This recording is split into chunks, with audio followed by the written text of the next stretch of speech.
I get along with the cats and dogs at the community park pet park.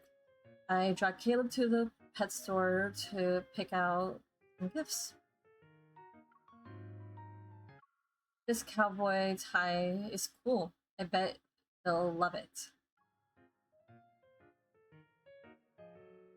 I hold the bow tie up to Caleb's neck. I feel like you have ulterior motives since you're using me as a model here. Of course not. Of course not.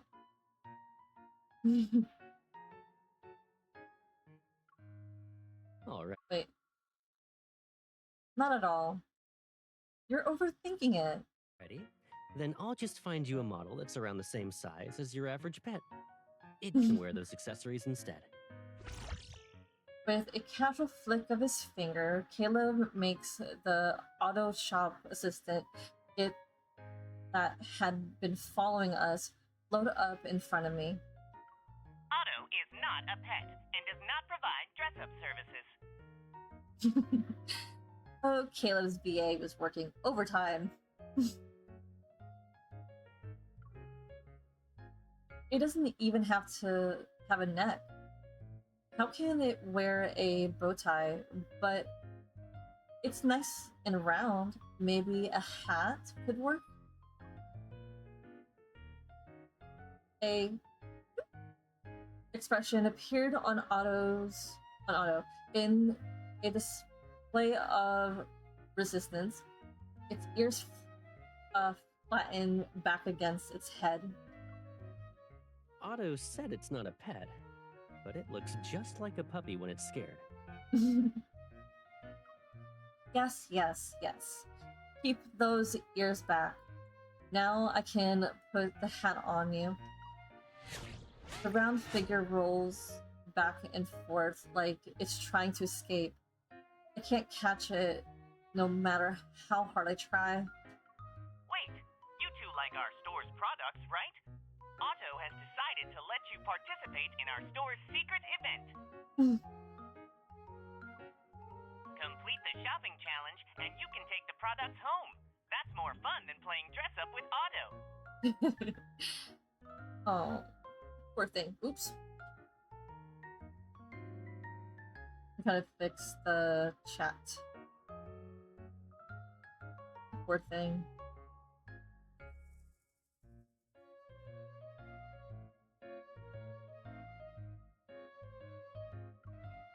Not to mention, this event is a collaboration with the Animal Shelter's charity competition. You'll be giving back to the community.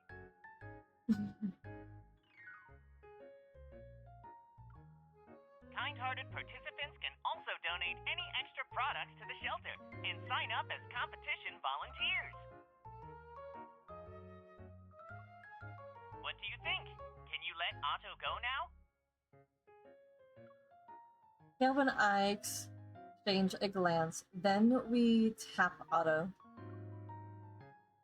Go on, lead the way.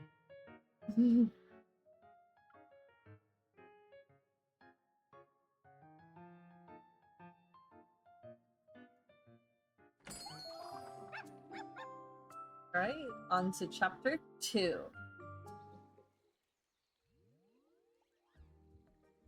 After our initial victory, Caleb and I follow Otto to the animal shelter's courtyard with our spoils in tow.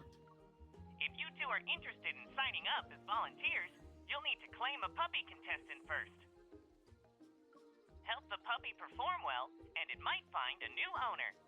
I already have a puppy. His name's Caleb. The competition is about to start, though. Almost all of the puppies have been claimed. Aww. Otto's ears stretch, and they point to a husky puppy laying on the ground. Only this one is left. His name is Howl. Oh, Howl! I want him so bad. Aww.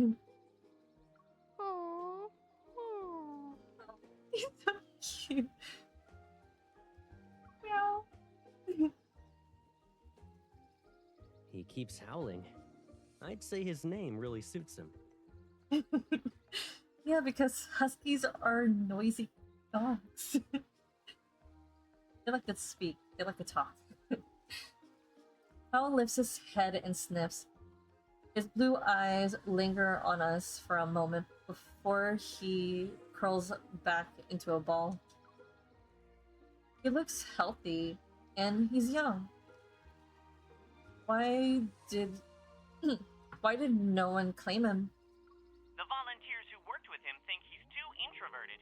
He might not be very cooperative during training. No. However, the surprising no, excuse me. However, the supposedly introvert Hal is now excitedly sniffing Caleb's phone charm. You only put this on me after we left the supermarket. And it already caught his attention. But no matter how Caleb tries to entice him with charm, he stays put. Not daring to come closer, Hal wags his tail and paws at the ground. We use all kinds of treats and toys to ease his wariness, but nothing works. He's probably used to seeing this stuff. He doesn't think we're serious. We need a more patient approach to show we're sincere. I could have sworn we brought that brush from the store.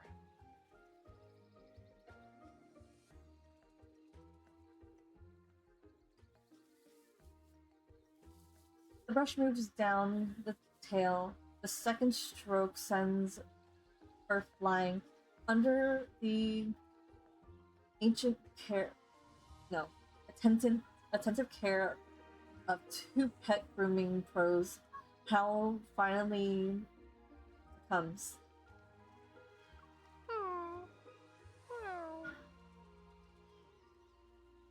It was a poor.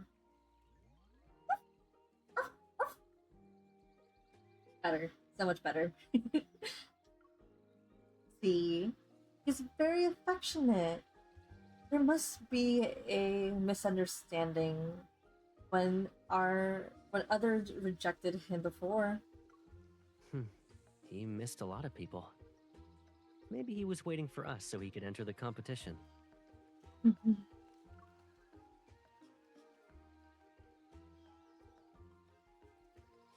After Caleb and I sign up as volunteers, I immediately share the good news with Howell. Howell, you won't be alone anymore. You can enter the competition. I reference the dog, the petting dog, an illustrated guide, which we got for the organizers, and started gently rubbing his ears. They consider a comfortable zone for touching. The diagram says that head is the area exclusive to the owner. We're not exactly his owners, though. Pet his nose. Huh? But sorry if you can hear my neighbor. The kids are kind of loud. Huh? But the book said touching a dog's nose is dangerous. It could affect their sense of smell. Caleb, dang.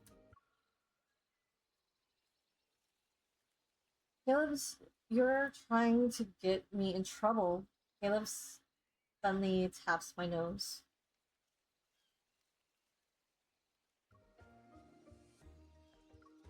What do you mean?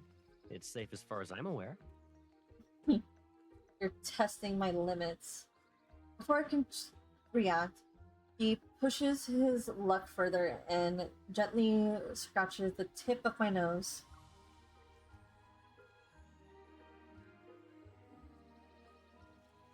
Scratch his nose. I rest my arms on Caleb's arm. Then I scratch his nose. Do you have to copy everything I do? Mhm. You enjoy mimicking people, huh? Maybe. I learned that from you. Caleb is the royal copycat here. The real copycat here. He always imitates the way I talk. Ooh, true, true. I did say, oops, I didn't get anything when we were playing with the claw machine. To think you remember it so well. After we're done fooling around, I shove the guide into Caleb's hands. You better do the research on dogs. If you make Hal angry, I won't save you.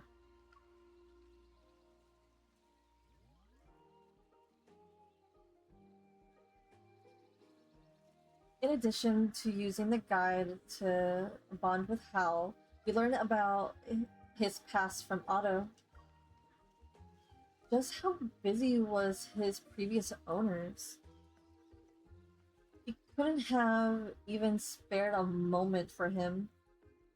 It got to the point where he had to send him to an animal shelter. Whether he had his reasons or was just making excuses, he willingly gave Hal up. No, So, our goodest boy isn't related to him anymore. you're my goodest boy, Caleb. We just need to focus on his future. Let's take him to the track and see what he can do while we still have daylight. Huskies are sled dogs. Their their basic track should be child's play for him. Before I can continue, Hal is already strutting onto the track with his head held high. Then he begins walking around leisurely like an old man going for a casual stroll. This is gonna take a while.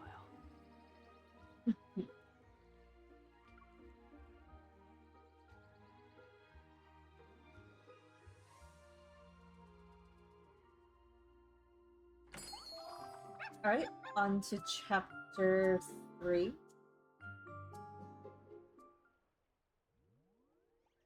After our rocky start, the animal shelter staff suggests we build a foundation of trust with our puppy by letting him go on walks. We bring Hal to the pet-friendly lakeside park where there's plenty of space for activities.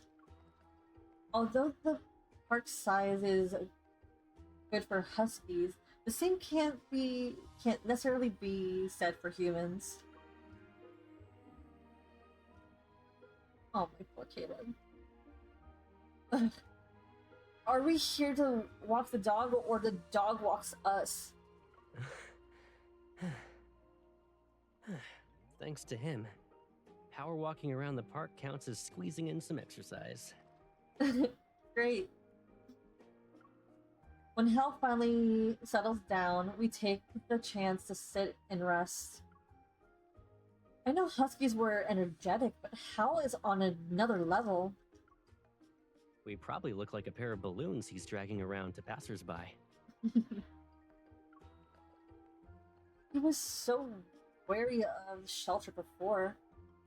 I didn't expect him to be this excited in the new place. Maybe he never got a chance to go outside and socialize with other dogs. The leash in my hand jerks around. Despite my exhaustion, I have no choice but to let Hal play around for a bit. Since his previous owner said he didn't have time, he probably never brought Hal to places like this either. No wonder his reactions are intense.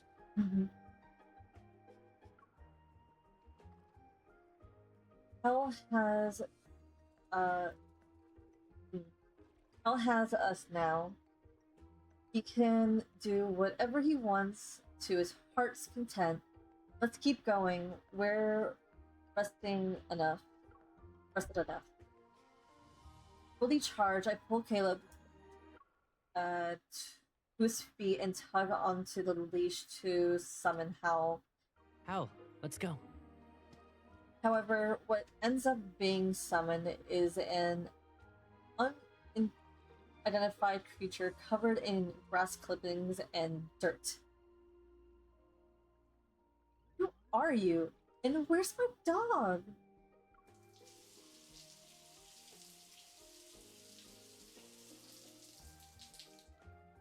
Fortunately, the park is equipped with a self-service pet wash station. We easily clean up our messy Howl.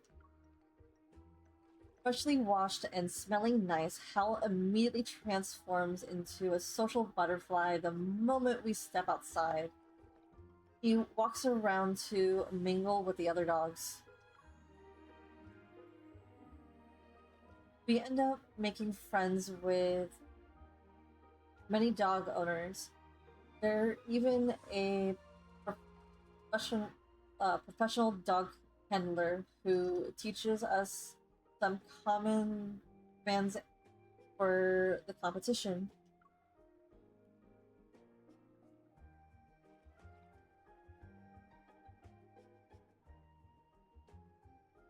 We learned those commands, but the dog's handler says they probably won't work on huskies. Yeah, sled dogs are unique. They always have to rely on their own judgment to deal with emergencies and blizzards. So as far as genetics are concerned, they won't always obey. Because they're stubborn. Did you research this beforehand? I did some homework. If you already knew the commands would work on Hal, then why were you focused on learning them? As long as something isn't impossible, it's still worth a try. Besides, I've seen plenty of things with worse odds actually happen. Considering your current track record, you're being too modest. You survive situations where there shouldn't have been even a chance of making it out. Let's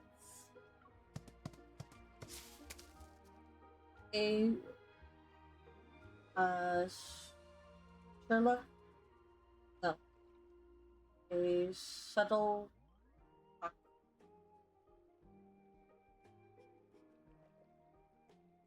I might have pronounced that word wrong, and I don't want to go back and read it. Suddenly, pass. I think it's a breed. A shuttlecock. Suddenly streaks past us like a blur. When I turn, I see Hal has already caught it in its mouth. Oh, okay. Sorry, I didn't hit any of you, right? Who told you to cheat with your strength evolve? Why did you hit it that far? Good catch, Hal. As if remembering something, Caleb sees this chance to try out a command for direction. Run in passing. He leans down for Hal. He learned them for Hal. Hal, do you see that spot? Take the shuttlecock over there.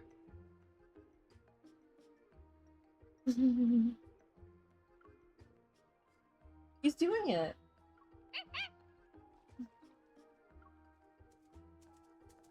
The wind passes up by his feet, and the gray blur shoots out of my sight.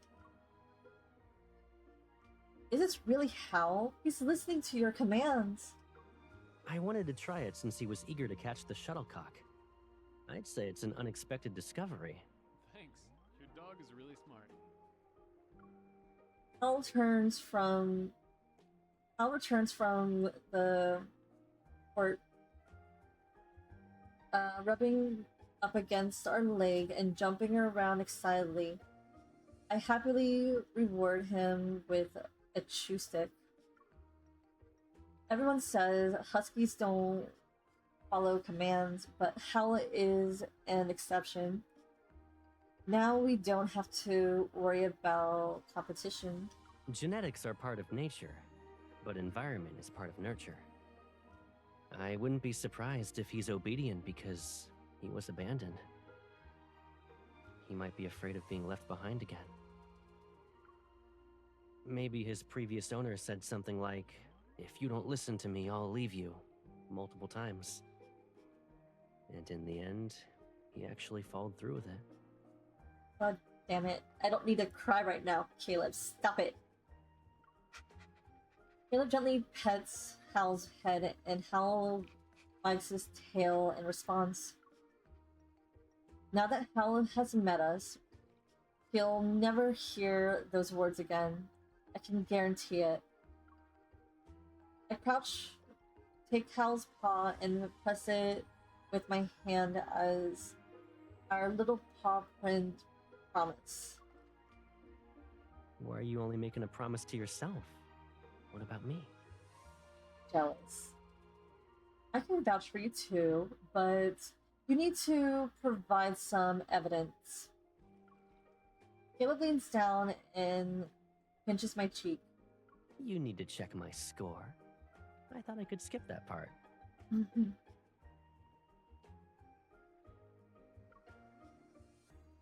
How can I go easy on you in front of Hal?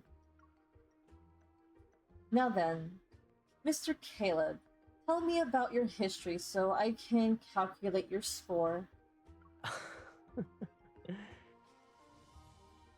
Let me tell you about my history with her. No matter how bad the fight between us is, I never turn around and walk away. Even when she wants to push me away, and it's obvious she's pretending, I only get closer. Does that count? Well, you're Caleb after all. I hold Hal's two paws and get them a gentle pat. Ow? You met the minimum requirement, but you still have to do more to earn my full and dorm. Yeah, hold on.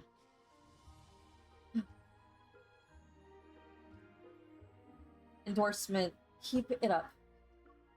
Let me read that again. You met the minimum requirement, but you still have to do more to earn my full endorsement. Keep it up.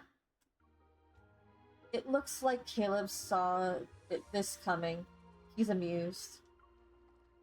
I thought he would obediently accept my verdict, but while I'm feeling smug, he unexpectedly picked me up. I still have to work on it. I'm pretty sure this will increase my score faster.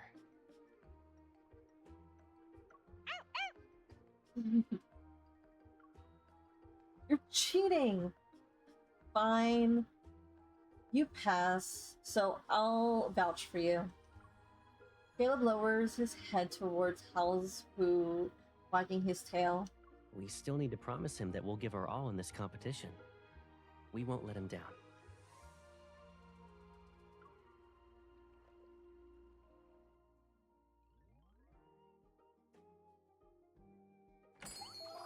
Alright, on to the final chapter.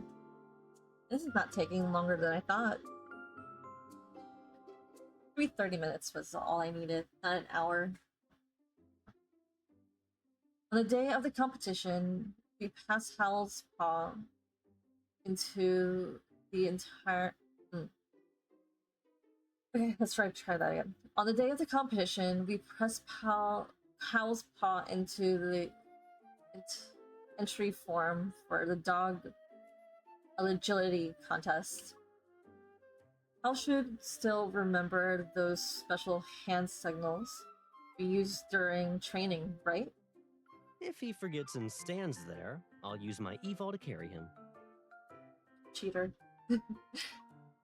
Like when you cheated in the baboon baboon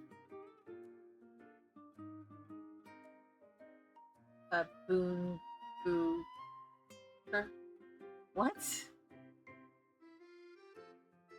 Bamboo or barbecue. Bamboo. Oh my goodness, I'm pronouncing it wrong.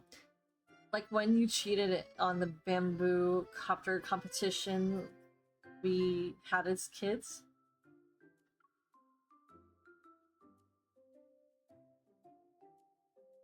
If Howl actually starts flying, Lincoln will be buzzed with a headline about a stray dog turning into a wanderer. Cheating? Otto has detected a sensitive keyword. When did he get here? We were warning our puppy to not cheat. The competition schedule has been released, and you're in the second to last group. Let Otto see who's with Howl. Ollie. Yes, that one over there.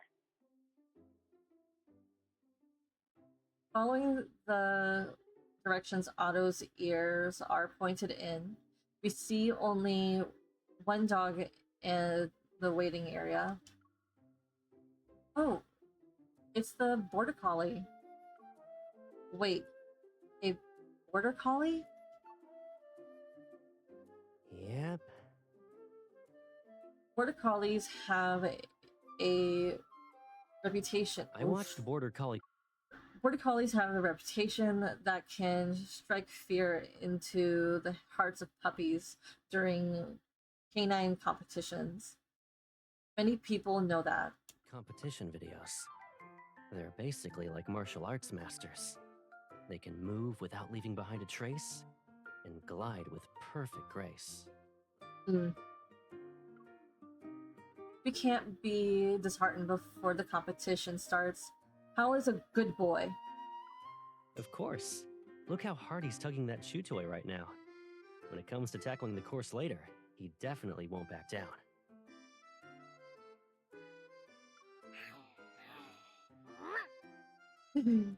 Determined little thing.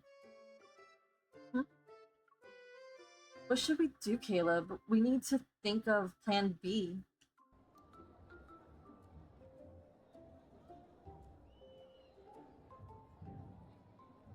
Fortunately, we're competing last, so we still have time to watch over competitions and learn from them. Right now, the fly ball contest is being held. On the 2 straight track, the Westy on the one side bounce forward with lightning speed. Meanwhile, the Pomeranian on the other struck with a confidence of a supermodel. This Pomeranian is treating the racetrack like a runway. There's a huge speed difference, but the Pomeranian is getting plenty of cheers. Looks like graceful puppies are also popular. This isn't a professional competition. It's just using racing to give dogs a chance to show off. As long as Hal can win over the crowd, it'll be good. After watching the competition for several minutes, we've witnessed an amazing diversity of dogs. There's a Maltese that looks like a sentient mop thoroughly cleaning the field, and a chubby corgi that got stuck in the tunnel. This popular dog has their own outstanding qualities. Hal has... Did you forget? He has a stronger sense of curiosity and desire to explore compared to the other puppers. Puppers are so cute. Yeah, we were interested in... Yeah, he was interested in your phone charm, which gave us the chance to bond with him. He can play catch and wrestle around in the mud. He gave us plenty of surprises and joy. I want to keep Hal now. If he can have the same kind of unexpected performance on the field, then the audience's reaction might be the same as ours. Shouldn't we revise our strategy then? You can act as the handler on the field, and I'll play it by ear from the sidelines.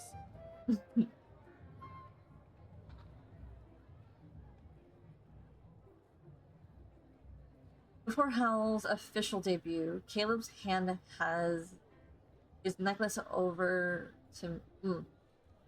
Before Hal's official debut, Caleb hands his necklace over to me for safekeeping and tidies himself up. Sitting in the spectator's seat,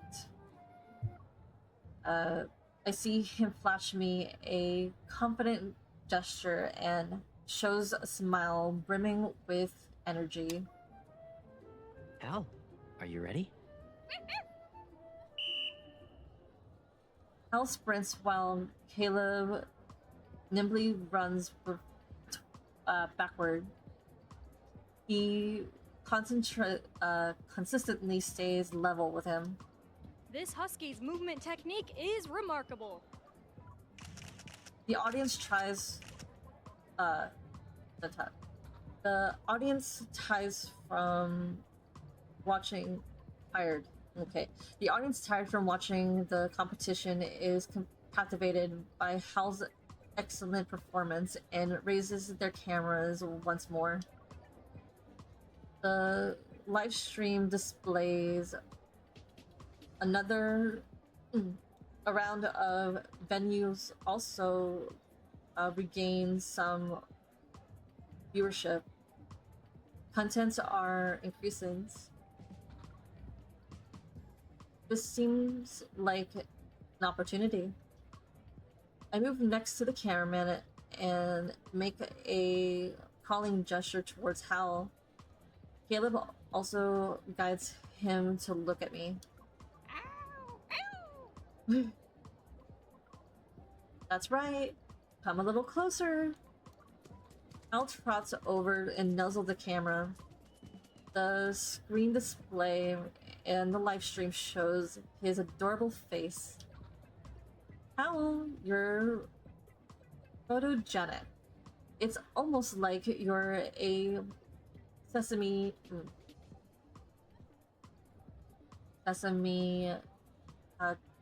can...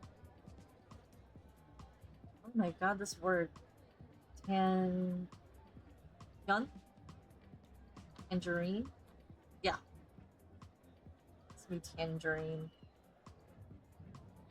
I think that's how you spell tangerine. But Hal pays no attention to my praise. Half of his face is pressed against the lens as if he's trying to figure out what's inside the camera. When the screen is captured by cameras, it looks like Hal's holding a magnifying glass to observe humans. We now have an interlude. Look at this photogenic pupper. Now all the cameras are focused on him. We're waiting for this frontline journalist to bring us a report. Since Hal has captured the audience's attention, Caleb and I exchange a knowing smile.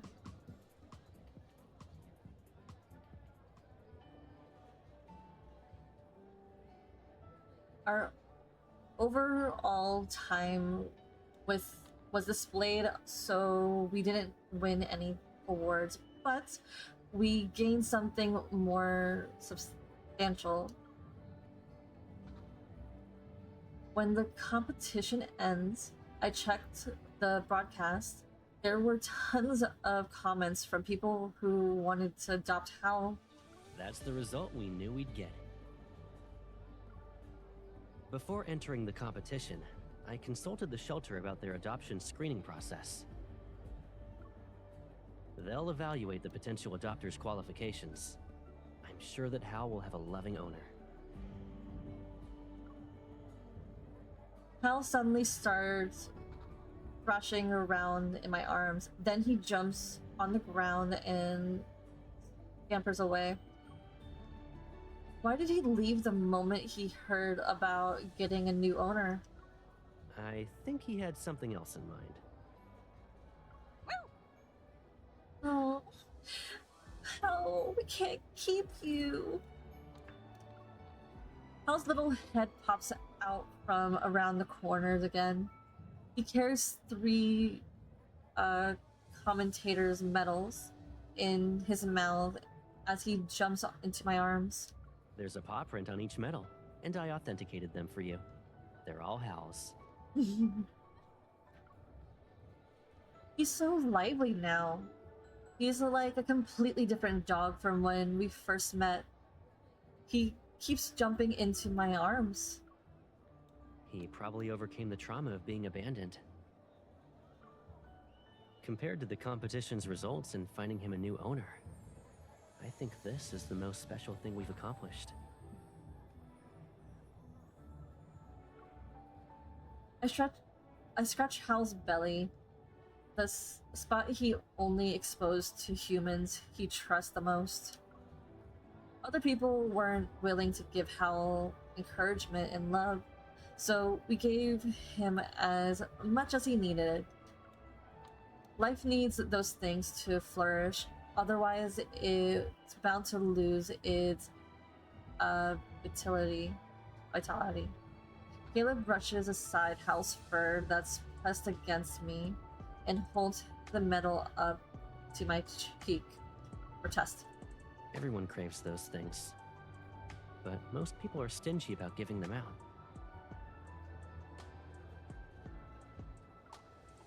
While Caleb is the richest person in the world. Caleb, in the middle of helping me put on the medal, pauses. He gives me a puzzled look. Why else would he be willing to give me such a encouragement and love for so many years? Ah, you're praising me. Keep going. Please and thank you.